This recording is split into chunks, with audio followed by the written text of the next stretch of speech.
Stop scrolling. If your brain never shuts up, if you replay conversations at night, if you overthink so much that you feel tired without doing anything, this video might change your life in the next 7 days. Overthinking is not your fault. Your brain was trained this way. And today, I'll show you how to rewire it step by step. Let me paint a picture for you. You're lying in bed, staring at the ceiling, and your mind is racing like a hamster on a wheel. That one comment from your boss earlier today, you're dissecting it word by word. Did they mean I'm not good enough? What if I get fired? Or maybe it's a text from a friend that seemed a bit off. Now you're convinced they've got a problem with you. Overthinking doesn't just waste time, it steals your peace. It turns small problems into sleepless nights. It keeps you stuck while others move forward. You want to relax, but your mind keeps asking, what if? What did they mean? What if I fail? I've been there. We all have. It's exhausting, isn't it? You wake up feeling drained, like you ran a marathon in your sleep. And here's the truth no one tells you. Your brain thinks overthinking is protecting you, but it's actually trapping you. It's like being in a cage you built yourself, one worry at a time. All right, let's dive into the science, because understanding why this happens is the key to fixing it. Inside your brain is a system called the threat detector. Scientifically, it's part of the amygdala and the limbic system. Its job is to keep you safe from dangers, like our ancestors spotting a predator in the wild. But in modern life, there are no saber-toothed tigers. Instead, when your brain doesn't know the future, like uncertainty in a job, relationship, or even a simple decision, it fills the gap with fear. It starts spinning worst-case scenarios to prepare you. This is rooted in evolutionary psychology. Our brains are wired for survival, not happiness. The more you overthink, the more your brain believes this must be important. It strengthens those neural pathways through something called neuroplasticity. Think of it like a dirt road turning into a highway the more you drive on it. And that's how overthinking becomes a habit. Studies from places like Harvard's mindfulness research show that rumination, that's the fancy term for overthinking, activates the default mode network in your brain, which is linked to self-referential thoughts and anxiety. But here's the good news. Habits can be rewired. Neuroplasticity works both ways. With intentional practice, you can build new pathways. It's not about erasing the old ones overnight, it's about making the healthy ones stronger. And that's exactly what this 7-day plan is designed to do. Transition graphic. A brain rewiring with sparks and new connections forming. Day 1. Catch the thought. We start simple on day 1 because change begins with awareness. Don't fight your thoughts. That only makes them louder. Just notice them. It's like being a detective in your own mind. When you catch yourself spiraling into overthinking, pause and say this in your mind. I'm having the thought that, for example, I'm having the thought that I'll fail at this presentation, or I'm having the thought that my friend is mad at me. This one sentence creates distance between you and your mind. It's a technique from cognitive behavioral therapy, backed by research from psychologists like Aaron Beck. By labeling the thought, you're stepping out of the emotional storm and observing it objectively. Practice this throughout the day. Maybe set a phone reminder every few hours. By the end of day 1, you'll notice your thoughts losing some of their grip. It's empowering. Day 2. Name the pattern. Building on day 1, now we get specific. Overthinking has patterns, like recurring themes in a bad movie. Common ones include catastrophizing, turning a minor setback into a total disaster. Mind reading, assuming you know what others are thinking without evidence. Worst case thinking, always jumping to the most negative outcome. Once you name it, oh, this is catastrophizing, your brain loses power. Awareness is the first crack in the prison. It's like shining a light on a shadow. It starts to fade. Practice these at night for extra reinforcement. Day 3. Set a worry time. Day 3 introduces structure. Your brain loves to interrupt you randomly, right? Tell it,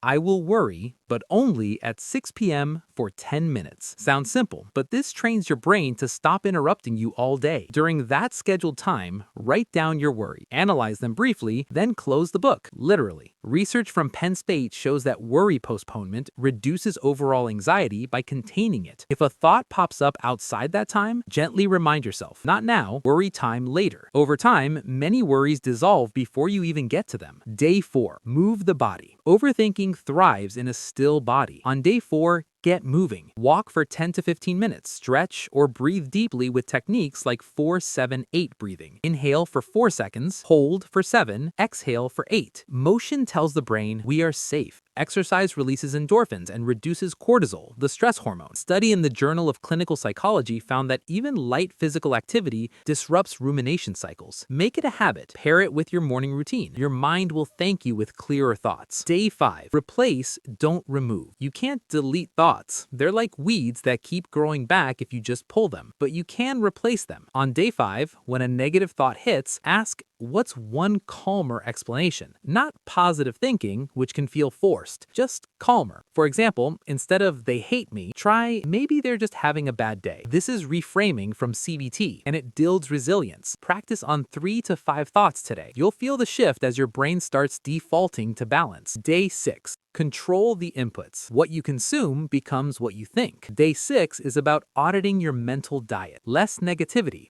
Cut down on news that amps up fear. Less doom scrolling on social media. Set app limits if needed. More silence. Silence rewires the brain faster than motivation. Try meditation apps or just sit quietly for 5 minutes. Read uplifting books or listen to podcasts on mindfulness. A study from the University of California showed that reducing media intake lowers anxiety levels significantly. Curate your environment. Surround yourself with calm influences. This day is about prevention, not just reaction. Day 7. Trust training. We're wrapping up with action. On day 7, do something without overthinking it. Start small, like a decision like what to eat for lunch. No analysis.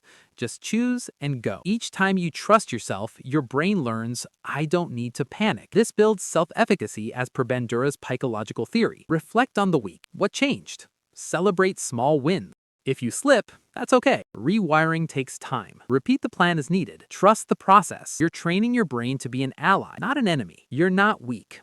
You're not broken. You're just running an old program, and programs can be updated. Start these 7 days today. Not perfectly, just consistently. Peace is not something you find, it's something you train. Your mind might resist at first, but stick with it. In a week, you'll notice quieter moments, better sleep, and more presence. If this helped you, like this video. Subscribe for more mind rewiring content. And remember, your thoughts are loud, but you don't have to obey them. Thanks for watching. Take a deep breath and start day 1 right now.